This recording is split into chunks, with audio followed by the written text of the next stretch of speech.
Class 10 Science Chapter Chemical Reactions and Equations Part 2 hello class 10। आज हम शुरू कर रहे हैं केमिकल रिएक्शंस एंड इक्वेशंस। अगर आपको केमिकल इक्वेशन से डर लगता है तो टेंशन बिल्कुल मत लीजिए। आज हम हर एक कॉन्सेप्ट को इतने सिंपल तरीके से समझेंगे कि आप बोर्ड्स में आने वाली कोई भी इक्वेशन इजीली हैंडल कर लेंगे।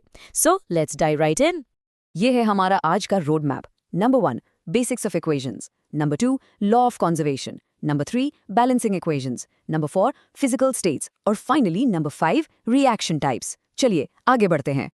Section 1 Basics of Chemical Equations. Word equation पढ़िए। Magnesium plus oxygen gives magnesium oxide. ये लिखने में काफी लंबा और क्लंकी लगता है, राइट?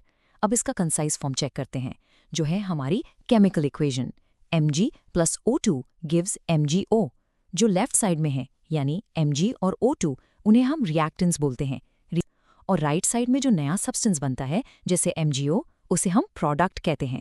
केमिकल फॉर्मूला यूज करने से किसी भी रिएक्शन को लिखना फास्ट और सिंपल हो जाता है। Section 2 Law of Conservation of Mass. अब हमें एक बहुत फंडामेंटल रूल फॉलो करना होता है, law of conservation of mass. इसकी डेफिनेशन है, मास can neither be created nor destroyed in a chemical reaction. इसका सिंपल हिंदी मीनिंग है कि रिएक्शन के दौरान नया मास बनता नहीं है और पुराना मास गायब नहीं होता। टोटल मास ऑफ प्रोडक्ट्स हमेशा टोटल मास ऑफ रिएक्टेंट्स के बिल्कुल इक्वल होगा, यानी दोनों तरफ हर एलिमेंट के एटम्स का नंबर बराबर होना ही चाहिए। बोर्ड एग्जाम्स में यही सवाल आता है कि हम इक्वेशंस को बैलेंस क्यों करते हैं, और ये उसी का एग्जैक्ट आंसर है। Section 3 Balancing Chemical Equations. हम इक्वेशन को बैलेंस करने के लिए हिट एंड ट्रायल मेथड का यूज करेंगे, पर पहले Fe plus H2O gives Fe3O4 plus H2। ये आयरन और वाटर का एक रिएक्शन है। यहाँ एटम्स लेफ्ट और राइट साइड में इक्वल नहीं है। ऐसी इक्वेशन जहाँ एटम्स बराबर ना हो उसे हम स्केलेटल इक्वेशन बोलते हैं। स्केलेटल इक्वेशन ये कंप्लीटली अनबैलेंस्ड है, जिसे हमें फिक्स करना होगा। रिएक्टेंट्स यानी LHS में देखो, आयरन का सिर्फ एक एटम है, पर प्रोडक्ट्स यानी RHS में 3 हैं। ऑक्सीजन LHS में 1 है और RHS में 4 हैं। सिर्फ हाइड्रोजन 2 वर्सेस 2 बैलेंस है। क्लियरली आयरन और ऑक्सीजन दोनों अनइक्वल हैं, इसलिए ये एक अनबैलेंस्ड इक्वेशन है। अब आते हैं हिट एंड ट्रायल मेथड पर। स्टेप 1 सबसे पहले फॉर्मूलाज के आसपास बॉक्सेस ड्रॉ करो, क्योंकि फॉर्मूला के अंदर हमें कुछ भी चेंज नहीं करना है। स्टेप 2 सबसे क्रूशियल रूल, हमेशा start with max atoms. Maximum atoms वाले एलिमेंट को सबसे पहले पकड़ो। यहाँ ऑक्सीजन के पास RHS में 4 एटम्स हैं, तो सबसे पहले हम ऑक्सीजन को बैलेंस करेंगे, फिर हाइड्रोजन और आखिर में आयरन को। ऑक्सीजन को 4 करने के लिए हमने LHS में 4H2O लिख दिया। उससे हाइड्रोजन के 8 एटम्स हो गए, तो RHS में भी 4H2 लिखकर उसे बैलेंस कर दिया। और एंड में आयरन को बैलेंस करने के लिए LHS में 3Fe कर दिया। अब नंबर्स मैच करते हैं। Iron 3 versus 3, hydrogen 8 versus 8, oxygen 4 versus 4। अब हर एक एलिमेंट के एटम्स दोनों तरफ परफेक्टली इक्वल हैं, यानी हमने law of conservation of mass satisfy कर दिया। फाइनल रिजल्ट हमारी बैलेंस्ड इक्वेशन है 3Fe plus 4H2O gives Fe3O4 plus 4H2। Hit and trial method actually बहुत लॉजिकल है, बस मैक्सिमम एटम्स वाले ट्रिक को एक्यूरेटली फॉलो करना पड़ता है। Section 4 Physical States and Conditions. एक इक्वेशन को और डीपली इंफॉर्मेटिव बनाने के लिए हम उनके फिजिकल स्टेट्स मेंशन करते हैं।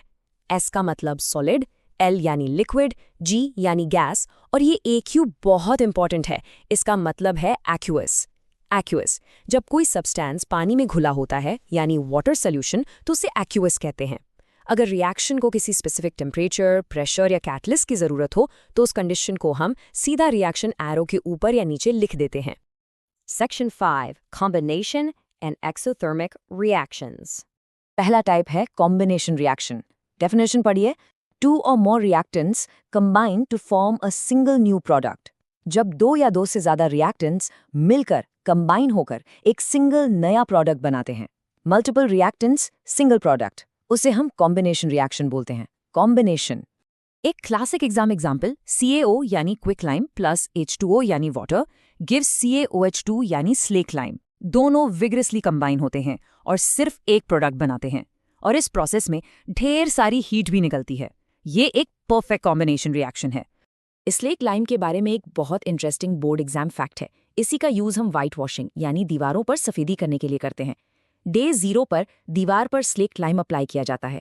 अगले 2 दिन तक ये स्लोली हवा में मौजूद कार्बन डाइऑक्साइड के साथ रिएक्ट करता है और डे 3 तक आते आते ये कैल्शियम कार्बोनेट यानी CaCO3 की एक शाइनी लेयर बना लेता है। इसी वजह से व्हाइट वॉश के बाद दीवारों पर मार्बल लाइक फिनिश आती है। एक्सोथर्मिक रिएक्शन क्या होता है? Definition: reactions where heat or energy is released along with the formation of products. जब भी रिएक्शन में नया प्रोडक्ट बनने के साथ साथ हीट या एनर्जी बाहर आती है यानी रिलीज होती है, उसे हम एक्सोथर्मिक कहते हैं। एक्सोथर्मिक, जैसे अभी हमने क्विक लाइम वाले एग्जाम्पल में देखा था कि हीट इवॉल्व हो रही थी। अब आपसे एक बड़ा सिंपल और रिलेटेबल सवाल, where does our body get its energy? हमें दिन भर चलने फिरने की ताकत कहाँ से मिलती है? सोचिए। ये सीधा हमें एक और वाइटल बोर्ड टॉपिक से कनेक्ट करता है, ह्यूमन रेस्पिरेशन। खाने वाले कार्बोहाइड्रेट्स ब्रेक डाउन होकर ग्लूकोज बनते हैं, C6H12O6। जब हम सांस लेते हैं तो ये ग्लूकोज हमारी बॉडी के सेल्स में ऑक्सीजन के साथ कंबाइन होता है, प्रोडक्ट बनता है CO2, H2O और सबसे इम्पॉर्टेंट एनर्जी। इस रिएक्शन में हमारी बॉडी को ढेर सारी एनर्जी रिलीज होकर मिलती है। इसीलिए रेस्पिरेशन का ये प्रोसेस कॉन्फिडेंटली एक एक्सोथर्मिक रिएक्शन का एग्जाम्पल है। कॉन्सेप्ट्स को लॉक करने के लिए एक्सोथर्मिक रिएक्शंस के 3 मेजर एग्जाम्पल्स जल्दी से समराइज करते हैं। पहला, बर्निंग नेचुरल गैस, मीथेन जलने पर हीट रिलीज होती है। दूसरा, रेस्पिरेशन इन लिविंग सेल्स, जैसा हमने अभी प्रैक्टिकली समझा। और तीसरा, decomposition of vegetable matter into compost. Vegetable waste जब डीकम्पोज होके कंपोस्ट बनता है तब भी हीट और एनर्जी रिलीज होती है। ये तीनों ही एग्जाम के लिए हाईली इंपॉर्टेंट है। And that brings us to the end of this chapter explainer. आपने केमिकल इक्वेशंस के बेसिक्स को ब्रिलियंटली कवर किया, उन्हें हिट एंड ट्रायल मेथड से बैलेंस करना सीखा और कॉम्बिनेशन और एक्सोथर्मिक रिएक्शंस को प्रैक्टिकली समझा। अब आप बिल्कुल रेडी हैं। सो you've mastered balancing and reaction types.